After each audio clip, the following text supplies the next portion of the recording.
can't, with any guarantee or absolute assurance, tell you where we're going to be in 5 years. But I would answer your question this way. America is safer today than it was 5 years ago, 10 years ago, a year ago. By every measure, you take any metric and apply whatever you want to apply to that general comment. And we've had to be. I go back to what I said about 9/11. I thought the jolting gong, in Churchill's famous words, the jolting gong of what happened to this country and the world. I mean, it shook the world. It shook this country.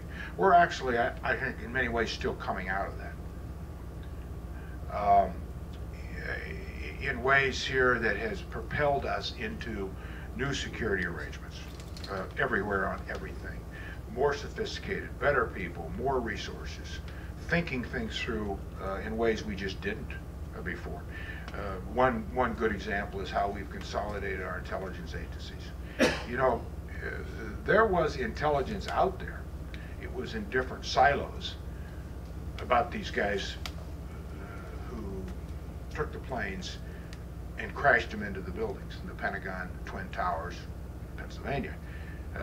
We had FBI agents in Minneapolis that knew something was going on, was sending that back to Washington. There were different agents in Florida, in New York, but that was not being consolidated and getting to where it needed to be. So our intelligence agencies now are eons away from where they were 10 years ago.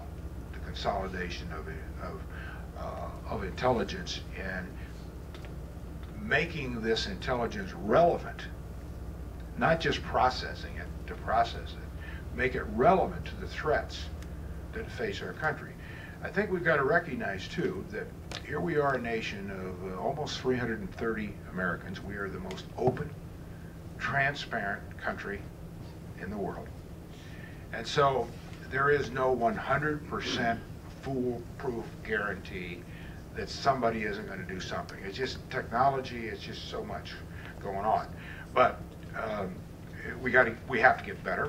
We will get better.